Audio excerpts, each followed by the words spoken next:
Guys and welcome back to my channel सिर्फ IAS। साथियों, Shankar IAS academy की environment की इस 9th एडिशन की सीरीज़ में आप सभी का बहुत बहुत स्वागत। मैं प्रसन्ना वर्मा आज आपके लिए लेकर आई उसका चैप्टर 17 का पार्ट 2। चैप्टर का नाम है क्लाइमेट चेंज और ये इसका लास्ट पार्ट होगा। आइए शुरू करने से पहले चैनल को सब्सक्राइब कर लीजिए, बेल आइकन को भी प्रेस कर लीजिए ताकि आपको रेगुलर अपडेट्स मिलती रहें। तो साथियों, जैसे कि हम कुल मिला के जो पढ़ रहे थे वो कई गैसेस के बारे में पढ़ रहे थे, जिन गैसेस की वजह से ये जो ग्रीन हाउस गैसेस हैं इनके सोर्सेस के बारे में मैं आपको बता रही थी और बता रही थी कि कहाँ कहाँ से ये निकलती हैं और क्या क्या वजहें होती हैं सब कुछ। तो हमने अपने पार्ट 1 में water vapour, methane, carbon dioxide और नाइट्रस ऑक्साइड को समझ लिया था। अब हम यहाँ पे फ्लोरिनेटेड गैसेस को समझते हैं। साथियों, ये बहुत सारे इंडस्ट्रियल प्रोसेसेस से निकलती हैं, जैसे कि एल्यूमिनियम और सेमीकंडक्टर मैन्युफैक्चरिंग और substitution for ozone depleting substances की वजह से। बहुत सारी फ्लोरिनेटेड गैसेस जो हैं इनमें बहुत ही हाई लेवल का ग्लोबल वार्मिंग पोटेंशियल होता है, मतलब बहुत ही ज़्यादा लेवल की में गर्मी इस अर्थ के अंदर पैदा कर सकती हैं अगर हम दूसरे कंपैरेटिवली ग्रीन हाउस गैसेस से इसको कंपेयर करें तो फ्लोरिनेटेड गैसेस ये बहुत ही बढ़िया तरीके से एटमॉस्फेयर में मिक्स हो जाती हैं और पूरे विश्व में जब एक बार ये निकल गई तो पूरे विश्व में फैलने लगती हैं। अच्छा, इन्हें एटमॉस्फेयर से हटाया कैसे जा सकता है? ये एटमॉस्फेयर से हटती हैं सिर्फ और सिर्फ तभी जब इन्हें या तो सनलाइट के माध्यम से इनका डिस्ट्रक्शन हो जाए in the far upper atmosphere में। इन जनरल समझ लीजिए कि फ्लोरिनेटेड गैसेस जो हैं इनके अंदर सबसे ज़्यादा पोटेंशियल होता है और सबसे लंबे वक्त तक ये रहती हैं। इतनी लॉन्ग टाइप है ग्रीन हाउस गैस का ये, जिसे ह्यूमन एक्टिविटीज़ के द्वारा निकाला जाता है। अब यहाँ पे ये इंपॉर्टेंट बात है, 3 मेन कैटेगरी हैं इस फ्लोरिनेटेड गैसेस की, जिसमें एक है HFCs जिसे हम लोग बचपन से पढ़ रहे हैं, हाइड्रोफ्लोरोकार्बन्स। दूसरी होती है PFCs दैट इज परफ्लोरोकार्बन्स, और फिर आता है SF6 that is sulphur hexafluoride. ठीक है, क्लियर है? अब देखिए, इन ओजोन डिप्लीटिंग सब्सटेंसेस का सब्स्टिट्यूशन क्या है, थोड़ा मैं ये समझाती हूँ। देखिए, जो हाइड्रोफ्लोरोकार्बन्स हैं दैट इज HFCs जो हैं इनका यूज़ होता है रेफ्रिजरेंट्स में, एरोसोल प्रोपेलेंट्स में, सॉल्वेंट्स में और फायर रिटार्डेंट्स में। ये जो केमिकल्स हैं ये डेवलप्ड करे गए हैं एज अ रिप्लेसमेंट ऑफ जो पहले CFCs हुआ करती थी दैट इज क्लोरोफ्लोरोकार्बन्स, और HFCs थी जो पहले हाइड्रोक्लोरोफ्लोरोकार्बन्स, इनकी जगह पे आ गई ये क्या चीज़ HFCs। क्यों? क्योंकि भाई ये डिप्लीट नहीं करती हैं स्ट्रेटोस्फेयर ओजोन लेयर को। लेकिन हुआ क्या, अनफॉर्चुनेटली SFC के अंदर ये पोटेंशियल था कि ये ग्रीन हाउस गैस है जो बहुत लंबे वक्त तक रहेगी और ये बहुत ही ऊपर एटमॉस्फेयर में जाके ही ये डिस्ट्रॉय हो सकती है। एक बार एटमॉस्फेयर में आ गई थ्रू लीक, सर्विसिंग या डिस्पोजल से इक्विपमेंट के जिनमें यूज़ होती हैं, तो फिर ये समझ लो इनके अंदर बहुत ज़्यादा ऐसा पोटेंशियल भी है। तो अब यहाँ पे इंडस्ट्री की बात समझिए। देखिए, ये तो आप समझ गए कि हाइड्रोफ्लोरोकार्बन्स कैसे आई, हम सब्स्टिट्यूशन के तौर पे लाए थे ओजोन डिप्लीटिंग सब्सटेंसेस के। अब इंडस्ट्री के अंदर से जो परफ्लोरोकार्बन्स के कंपाउंड हैं, इसकी जो सेकंड गैस है, ये प्रोड्यूस होते हैं बाय प्रोडक्ट के तौर पे अलग अलग इंडस्ट्रियल प्रोसेस में, जो कि एल्यूमिनियम के प्रोडक्शन से रिलेटेड हैं या फिर सेमीकंडक्टर के प्रोडक्शन मैन्युफैक्चरिंग के टाइम पे निकलते हैं। देखिए, HFCs की तरह ही ये PFCs भी जनरली बहुत लंबे वक्त तक एटमॉस्फेयर में रहती हैं विद हाई GWPs। और सल्फर हेक्साफ्लोराइड का यूज़ होता है मैग्नीशियम प्रोसेसिंग में और सेमीकंडक्टर मैन्युफैक्चरिंग में, as well as tracer gas के तौर पे भी लीक को पता करने के लिए, लीक डिटेक्शन के लिए। ठीक है, और HFC23 ये प्रोड्यूस होती है बाय प्रोडक्ट के तौर पे HCFC22 के प्रोडक्शन में। तीसरी बात, ट्रांसमिशन और डिस्ट्रीब्यूशन इलेक्ट्रिसिटी का, जिसमें जो तीसरी गैस है जो कि हमने बताया था आपको सल्फर हेक्साफ्लोराइड, इसका यूज़ होता है इलेक्ट्रिकल ट्रांसमिशन इक्विपमेंट में इंक्लूडिंग सर्किट ब्रेकर्स, तो ये पूरी कहानी आप समझे कहाँ से कौन सी फ्लोरेटेड गैसेस निकल रही हैं। नेक्स्ट बात करेंगे ब्लैक कार्बन की। साथियों, ब्लैक कार्बन एक सॉलिड पार्टिकल है या एरोसॉल है, हालांकि गैस नहीं है, लेकिन ये कंट्रीब्यूट करता है वार्मिंग में हमारे एटमॉस्फेयर में। ब्लैक कार्बन को कॉमनली हम लोग सूट के नाम से जानते हैं। ये एक फॉर्म है पर्टिकुलेट एयर पोल्यूटेंट का, जिसे इनकम्प्लीट कंबक्शन, मान लो पूरी तरह से कोई चीज़ नहीं जली तो वहाँ से प्रोड्यूस होता है। इसके अंदर प्योर कार्बन भी होता है इन सेवरल लिंक्ड फॉर्म्स में। कहाँ कहाँ से निकलता है ये ब्लैक कार्बन? ये निकलता है बायोमास बर्निंग से, दूसरा कुकिंग अगर आप सॉलिड फ्यूल से कर रहे हो, तीसरा डीजल के एग्जॉस्ट से, वगैरह वगैरह। तो ये ब्लैक कार्बन करता क्या है, आपके दिमाग में ये आ रहा होगा। दोस्तों, ये भी अर्थ को गर्म करता है। कैसे? एब्जॉर्व करके जो हीट है एटमॉस्फेयर की, और यहाँ पे एल्बिडो फिनोमेना, जो देखिए होता क्या है, सफ़ेद सरफेस जो होता है उस पर लाइट अपने आप रिफ्लेक्ट हो जाती है। तो ये जो ब्लैक पे तो एब्जॉर्व होती है ना, तो यहाँ पे जो सफ़ेद सरफेस पे जो लाइट रिफ्लेक्ट होती है, इसे हम लोग कहते हैं एल्बिडो फिनोमेना। ठीक है, तो इसको कम कर देता है ये। तो इससे क्या होता है, जब ये मान लो स्नो और आइस के ऊपर इकट्ठा हो गया तो ये सनलाइट को एब्जॉर्व करने लगेगा, और ये जो है वो एल्बिडो फिनोमेना को क्या करने लगता है, रिड्यूस करने लगता है। अच्छा, इसके अलावा ब्लैक कार्बन स्ट्रॉन्गेस्ट एब्जॉर्वर होता है सनलाइट का। सनलाइट बहुत तेज़ी में एब्जॉर्व करता है, ये हीट कर देता है हवा को बिल्कुल डायरेक्टली। इसके अलावा ये स्नो पैक्स को डार्क कर देता है, ग्लेशियर को, है ना, इकट्ठा हो गया उसके ऊपर, जिससे क्या होगा कि सनलाइट एब्जॉर्व होगी, वही आइस और स्नो की मेल्टिंग होगी। रीजनली ब्लैक कार्बन क्लाउडीनेस को भी छेड़छाड़ करता है, मानसून रेनफॉल के साथ भी करता है, माउंटेन के ग्लेशियर्स की और तेज़ी में, जैसे हिंदू कुश हिमालयन ग्लेशियर्स के माउंटेन के ऊपर जो ग्लेशियर हैं वो सब जो है ये क्या करता है, पिघलवाने लगता है। अब इसके लाइफ टाइम की बात करें तो ब्लैक कार्बन एटमॉस्फेयर में करीब रहता है कुछ दिनों से कुछ हफ्तों तक रह सकता है 10, लेकिन जो इसके इफेक्ट हैं एटमॉस्फेयर में की वार्मिंग में या ग्लेशियर में, ये रिट्रीट डिसअपियर कर जाते हैं with in the months of reducing the. जब ये इसका एमिशन कम होता है, वैसे इसके इफेक्ट भी कुछ महीनों में ख़त्म हो जाते हैं। तो अब बात आती है कि कितना, how far India contributes to globe. ठीक है ना, एक चीज़ ये आती है ना कि इंडिया ने कितना इसमें जो है से दिया है अपनी तरफ से, ब्लैक कार्बन कितना निकाला है पूरे विश्व के अंदर। तो एस्टिमेट के हिसाब से करीब 25 से 35% आज का जो ब्लैक कार्बन पूरे विश्व भर में है वो चाइना और इंडिया से आता है ना, और वो भी लकड़ी को जलाने से, या जो काऊ डंक होता है ना उसको जलाने से घरों में खाना बनाने के लिए, या फिर कोल का यूज़ जो होता है टू हीट होम्स, उससे निकलता है। सरकार ने क्या कदम उठाए हैं इसको लेके? साथियों, एक आया था प्रोजेक्ट सूर्या, लॉन्च किया गया था, जिससे ब्लैक कार्बन को इस प्रकृति के अंदर कम करें। कैसे? इंट्रोड्यूस करके एक एफिशिएंट स्टोव की टेक्नोलॉजी को, सोलर कुकर लेकर आए थे, सोलर लैम्प आए थे, बायोगैस प्लांट आए थे, जिससे ये कार्बन वगैरह यूज़ ना हो, कोल वगैरह यूज़ ना हो। नेक्स्ट बात है ब्राउन कार्बन। ये क्या है दोस्तों? ब्राउन कार्बन एक अनआइडेंटिफाइड कंपोनेंट है ऑर्गेनिक एरोसोल का, जो रिसेंटली आ गया है पिक्चर में जब एटमॉस्फेरिक रिसर्च करी जा रही थी।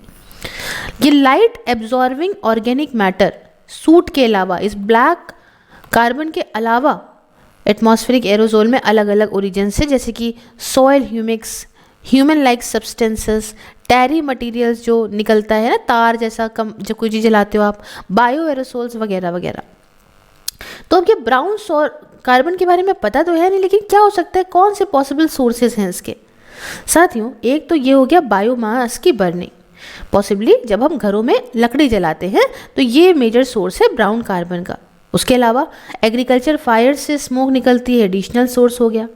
तो जनरली ब्राउन कार्बन क्या हुआ, ये आप कह लो ये रिफ़र करा जाएगा एक ग्रीन हाउस गैस के तौर पे। ब्लैक कार्बन के वो पार्टिकल जिससे जो इम्प्योर कंबक्शन से निकले, जैसे सूट और डस्ट। तो ये कहानी है। अब क्या हुआ, अब आगे बढ़ते हैं। अब बात आती है क्लाइमेट फोर्सिंग्स की। क्या है ये क्लाइमेट फोर्सिंग्स, समझते हैं।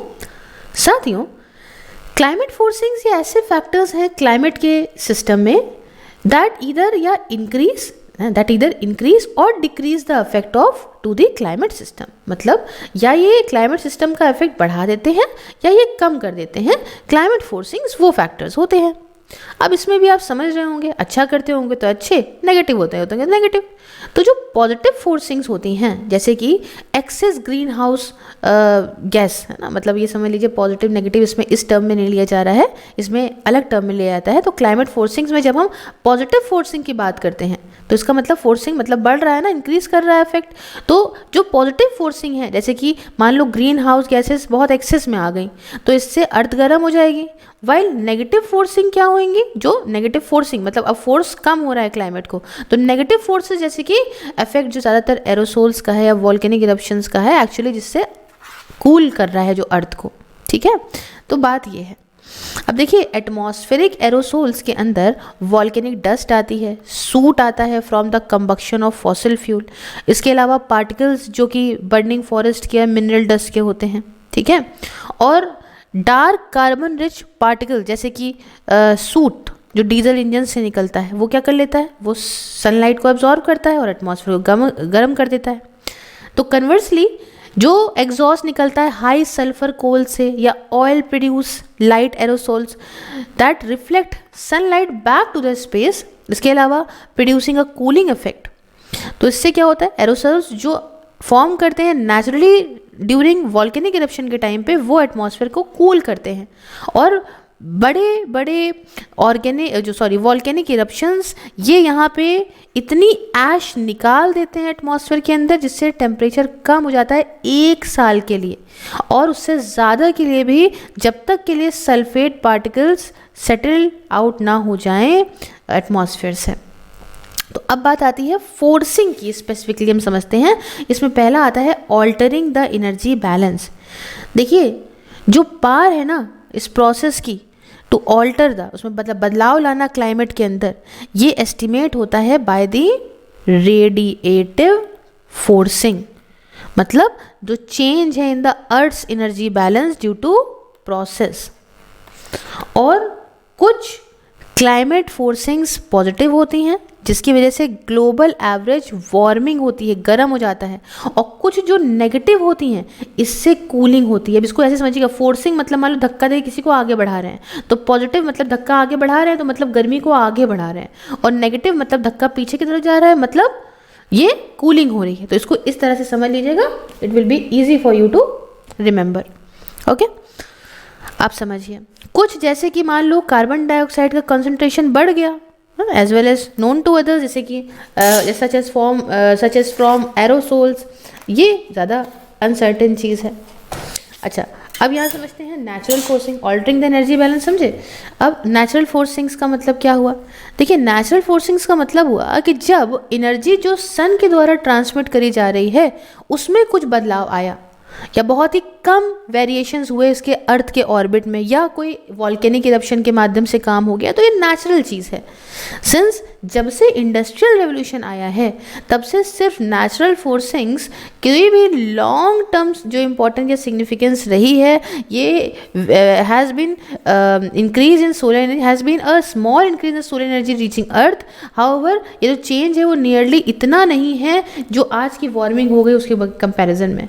मतलब देखते हैं कुल मिला के मतलब ये है कि जब से इंडस्ट्रियल रेवोल्यूशन आया है तब से हम देख रहे हैं कि नेचुरल जो फोर्सिंग थी वो इतनी नहीं रही है जितना आज के टाइम पे अर्थ गर्म हो गया है। तो एक मेन बात आती है ह्यूमन इंडोज फोर्सिंग की।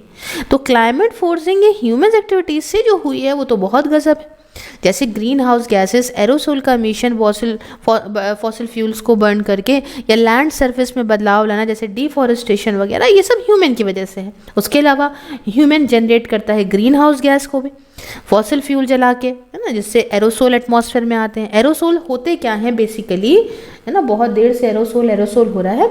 एरोसोल का मतलब ये समझ लीजिए, एरोसोल छोटे छोटे टाइनी पार्टिकल्स होते हैं एटमॉस्फेयर के अंदर जो बहुत सारी चीज़ों से बने होते हैं, जैसे वाटर, आइस, ऐश, मिनरल डस्ट या एसिडिक ड्रॉपलेट से। और एरोसोल क्या कर लेते हैं, ये लोग जो सन की एनर्जी आ रही है उसे डिफ्लेक्ट कर सकते हैं और इम्पैक्ट कर सकते हैं फॉर्मेशन और लाइफ टाइम जो ये क्लाउड बनते हैं ना अपने बादल, इनको। एरोसोल एक नेगेटिव फोर्सिंग है, दैट इज़ ये इनके अंदर कूलिंग इफेक्ट होता है। अब वजह क्या है क्लाइमेट चेंज की, कॉजेस ऑफ क्लाइमेट चेंज की बात करें तो देखिए नेचुरल फोर्सिंग्स तो होती होती हैं, है ना, लेकिन ये इतनी नहीं होती जो आज के टाइम पे मैंने बताया कि धरती जितनी गर्म हो गई है। तो मेन दिक्कत क्या है आज की वार्मिंग की, वो है ह्यूमन की एक्टिविटीज़। तो अब कैसे हम पता लगाएंगे कि क्या अफेक्ट करा है हर एक गैस ने। देखिए हर एक गैस का अफेक्ट होता है क्लाइमेट चेंज पे, वो 3 फैक्टर्स पे, मेन 3 फैक्टर है इन पे वो डिपेंड करता है। आइए समझाते हैं।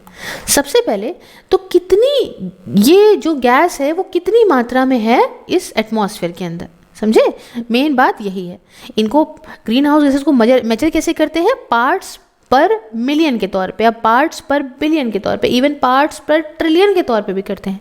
और एक पार्ट पर मिलियन जो है वो उतना ही हो गया, उतना ही इक्विवेलेंट हो गया जितना कि एक ड्रॉप ऑफ पानी होता है, जिसे डाइल्यूट आप करो करीब 13 गैलन्स ऑफ लिक्विड में, रफली एक मतलब एक समझ लो एक फ्यूल टैंक जो हो गया एक कॉम्पैक्ट कार का, उसमें आप एक ड्रॉप पानी मिला दो, तो इतना कंपैरिजन हम करते हैं। अच्छा, दूसरा तरीका क्या है कि कितनी देर ये एटमॉस्फेयर में रहती हैं, इससे भी आप पता लगा सकते हो कि अफेक्ट क्या होगा उस गैस का। अब हर एक गैस जो एटमॉस्फेयर में रह रही है वो अलग अलग टाइम के लिए रह रही है, कुछ सालों के लिए भी रहती है, कुछ हज़ारों सालों के लिए भी रहती हैं। और ये सारी गैसेज एटमॉस्फेयर में जो रहती हैं वो औरों के साथ मिक्स होती हैं, ठीक है ना। तो इसका अमाउंट भी मेजर किया जाता है, सिंपली रफली सेम होता है ऑल ओवर द वर्ल्ड ना, चाहे जहाँ से भी निकला हो उससे मतलब नहीं है, लेकिन विश्व भर में फैल जाती हैं। गैस तो गैस, आप पकड़ थोड़ी लोगे। और तीसरा तरीका ये होता है कि कितना ये इम्पैक्ट डाल रही है वो गैस इस पूरे विश्व के टेम्परेचर पे। देखिए कुछ गैसेस तो दूसरे गैसेस के कंपैरेटिवली में ज़्यादा इफेक्टिव होती हैं, तो और ज़्यादा इस पृथ्वी को गर्म करती हैं और अर्थ की blanket that is green house gas को और मोटा कर देती हैं। और हर एक ग्रीन हाउस गैस एक ग्लोबल वार्मिंग पोटेंशियल उसके अंदर होता है, जिसे GWP कहते हैं। इसे कैलकुलेट किया जाता है कि कितने वक्त तक एटमॉस्फेयर के अंदर वो गैस रह रही है, ऑन एवरेज कितना ये एब्जॉर्व कर रही है एनर्जी को, ठीक है, ओके। अब बात आती है ग्लोबल वार्मिंग पोटेंशियल की। बात ये है, देखिए ग्लोबल वार्मिंग पोटेंशियल ये दर्शाता है कि क्या इम्पैक्ट है हर एक गैस का ग्लोबल वार्मिंग के ऊपर। अब 2 सबसे इम्पॉर्टेंट कैरेक्टर अगर हम बात करें ग्रीन हाउस गैस की in terms of climate impact, ये वो हैं कि कितनी तरीके से ग्रीन हाउस गैस एब्जॉर्व करती है एनर्जी, ठीक है, preventing it from immediately escaping to space, ठीक है, कितना मतलब समझ लीजिए कि एनर्जी वो कितनी एब्जॉर्व कर रही है ग्रीन हाउस गैस। इनको हम इस तरह से देखते हैं। देखिए 2 इंपॉर्टेंट मेन बात समझिएगा इसको ईजी तरह से समझाने में, कि 2 इंपॉर्टेंट जो इसके अंदर कैरेक्टरिस्टिक्स होती हैं ग्रीन हाउस गैस की इन टर्म्स ऑफ क्लाइमेट के ऊपर जो इम्पैक्ट डालते हैं उसको लेके। तो पहला तो ये हो गया कि कितना बढ़िया तरीके से गैस एब्जॉर्व कर रही है एनर्जी को, मतलब रोक रही है फ्रॉम इमीडिएटली खुद को एस्केप करने से एटमॉस्फेयर में या स्पेस में, एटमॉस्फेयर में तो है ही है, स्पेस में। एंड दूसरी बात कि गैस कितने वक्त तक एटमॉस्फेयर में रह रही है। तो इन दोनों बात से तो सब कुछ डिपेंड करता है। अब देखिए ग्लोबल वार्मिंग पोटेंशियल किसी गैस का, है ना, किस हद तक कोई गैस जो है वो धरती पे गर्मी पैदा कर सकती है, इसका मतलब ये हुआ कि जब हम इस बात को मेजर करते हैं हम टोटल एनर्जी को जो गैस एब्जॉर्व कर रही है over a period of time, usually 100 सालों में इसको देखते हैं और इसमें कंपैरिजन लेते हैं कार्बन डाइऑक्साइड का, कि कार्बन डाइऑक्साइड तक लेती थी, अब ये गैस उसके कंपैरिजन में कितना ले रही है ऑन एन एवरेज 100 सालों का इसमें देखते हैं एवरेज। तो गैस जिनका ज़्यादा ग्लोबल वार्मिंग पोटेंशियल होता है वो ज़्यादा एनर्जी एब्जॉर्व करती हैं पर पाउंड कंपैरेटिवली टू उन सारी गैसेस में जिनका कम ग्लोबल वार्मिंग पोटेंशियल होता है, इसलिए वो ज़्यादा जो है वो अफेक्ट करती हैं अर्थ को वार्म करने में। अब देखिए यहाँ पे जो GWP और लाइफ टाइम जो है ग्रीन हाउस गैसेस का, उसको मैं आपको दिखा देती हूँ एक बार को। साथियों जब हम कार्बन डाइऑक्साइड की बात करते हैं तो मतलब ग्लोबल वार्मिंग पोटेंशियल में हम 100 साल का ले रहे हैं, ठीक है, और एक बार हम GWP बता रहे हैं आपको और एक बार लाइफ टाइम बता रहे हैं ईयर्स में। तो 100 ईयर्स का अगर हम GWP देख रहे हैं मान लो, तो कार्बन डाइऑक्साइड का 1 हो गया, तो यहाँ लाइफ टाइम ईयर्स में देखें तो 100 हो गया। मीथेन का देख लें तो यहाँ पे आएगा 21, यहाँ पे आ जाएगा लाइफ टाइम में 12। नाइट्रस ऑक्साइड का 310, उसके अलावा लाइफ टाइम में 1 से 270 भी है। उसके अलावा 310 और 120 है, 120 है। फिर हाइड्रोफ्लोरोकार्बन्स का देखें तो यहाँ पे 140 से 11,700 है। लाइफ टाइम का ईयर्स में देखें तो 1 से लेकर 270 सालों तक रह सकती है। अच्छा, परफ्लोरोकार्बन्स की बात करें तो 100 साल में करीब 6500 से 9200, और लाइफ टाइम अगर ईयर्स में बताऊं तो 800 से 50,000 कितना हो गया। और एक वो जो SF6 थी सल्फर हेक्साफ्लोराइड, वो करीब 23,900 GWP का, और लाइफ टाइम ईयर्स में बताऊं 3200। तो ये खतरनाक तो है ये सारी की सारी। अच्छा, और समझिए, कार्बन डाइऑक्साइड का जो GWP है ऑफ 1, एंड ये बेसलाइन, तभी कह रहे हैं ना कार्बन डाइऑक्साइड सबको कंपेयर करते हैं, ये बेसलाइन है बाकी सारी जो GWP की वैल्यूज़ हैं उससे। तो जितनी ज़्यादा GWP की वैल्यू उतनी ज़्यादा गैस वार्मिंग करती है। फॉर एग्जांपल, मीथेन का 100 साल का GWP ये 21 है, जिसका मतलब कि मीथेन 21 गुना ज़्यादा वार्मिंग करेगी। अगर आप उसको देखो कि 100 साल में कार्बन डाइऑक्साइड कितना वार्मिंग करी, मान लो 100 साल में कार्बन डाइऑक्साइड अगर 1 वार्म कर रही है तो मीथेन करेगी 21, मतलब 21 गुना ज़्यादा। और ये आप समझ रहे हो, सल्फर हेक्साफ्लोराइड तो 23,900 गुना ज़्यादा करेगी। कितना खतरनाक हो गया है कि नहीं। अब मीथेन का जो GWP है वो 20 गुना ज़्यादा हो गया कार्बन डाइऑक्साइड से, 21 गुना ज़्यादा हो गया 100 सालों में, है ना। तो मीथेन आज के टाइम पे जो आप एमिट कर रहे हो वो सिर्फ 12 सालों की रहती है एटमॉस्फेयर में ऑन एन एवरेज। हालांकि जो पाउंड फॉर पाउंड बेसिस पे देखें तो मीथेन ज़्यादा एनर्जी लेती है कार्बन डाइऑक्साइड से, इसलिए इसका GWP ज़्यादा है। इसके अलावा नाइट्रस ऑक्साइड का GWP मैंने बताया वो 310 गुना है, मतलब वो इतना इस हिसाब से करेगी। इस तरीके से जो SFC तो बहुत ही खतरनाक है। ठीक, अब एक टॉपिक आता है receding glaciers, a symptom of global climate change. देखिए बात क्या है कि 150 साल पहले यहाँ पे 147 ग्लेशियर हुआ करते थे ग्लेशियर नेशनल पार्क में। आज के टाइम सिर्फ 37 रह गए हैं। साइंटिस्ट का ये मानना है कि वो भी 2030 तक ख़त्म हो जाएंगे। सेम तरह से पूरे विश्व भर में देखें, ग्लेशियर्स की बात करें तो हिमालयाज़ के अंदर, एल्प्स के अंदर ये कम होते जा रहे हैं, हर साल ख़त्म होते जा रहे हैं। ऑलमोस्ट 1,60,000 ग्लेशियर पोलर रीजन्स में मिले थे और हाई माउंटेन्स में होते थे इन्वायरमेंट के। इसलिए रिसर्चर्स लगातार क्या करते हैं ना, सैटेलाइट से फ़ोटो वगैरह खींचते रहते हैं कि कैसा है, कितना कम होता जा रहा है पूरे विश्व का ग्लेशियर। तो क्या इम्पैक्ट पड़ता है इस ग्लेशियर रिट्रीट पे, हम थोड़ा सा इस बात को समझते हैं। क्या इम्पैक्ट है ग्लेशियर रिट्रीट का। देखिए, ग्लेशियर्स जो कि एंडीज में हैं, हिमालयाज़ में हैं, इनका इम्पैक्ट यही पड़ेगा कि पानी कैसे मिलेगा, वाटर सप्लाई इनसे बहुत है।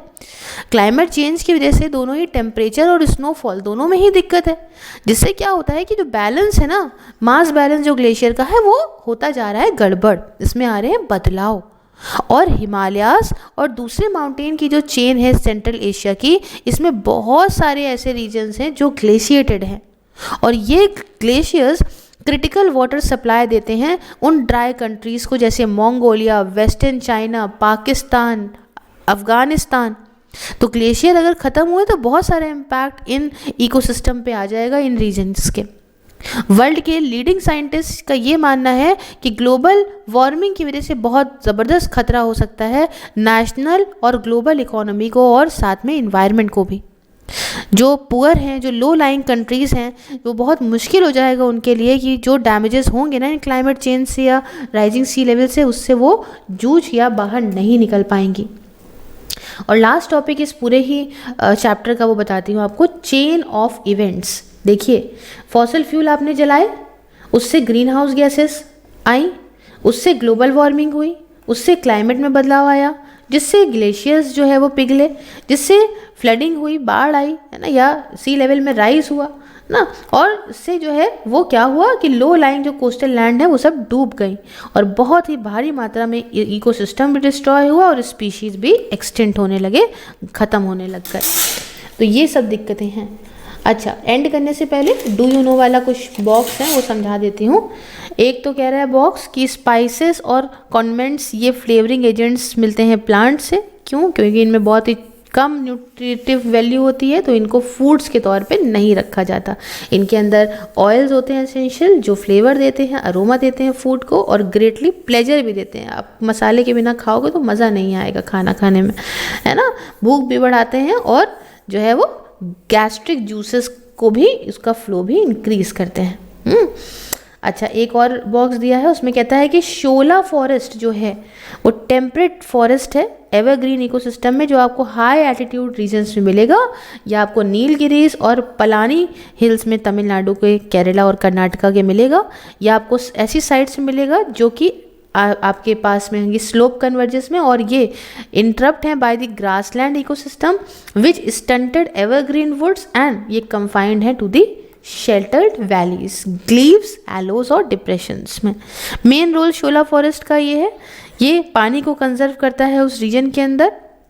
इसके अंदर वेल ड्रेन्ड सॉइल की ज़रूरत पड़ती है, एंड ये अवॉइड करता है स्वॉम्पी सॉइल को।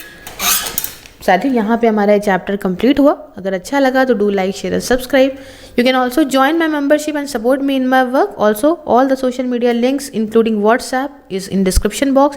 You can also find my videos on Facebook, so you can follow me here also. Apart from it, each and every important details I share on all the platforms. You can follow me everywhere. Thank you so much for watching. मिलते हैं next video में। जय हिंद, जय भारत।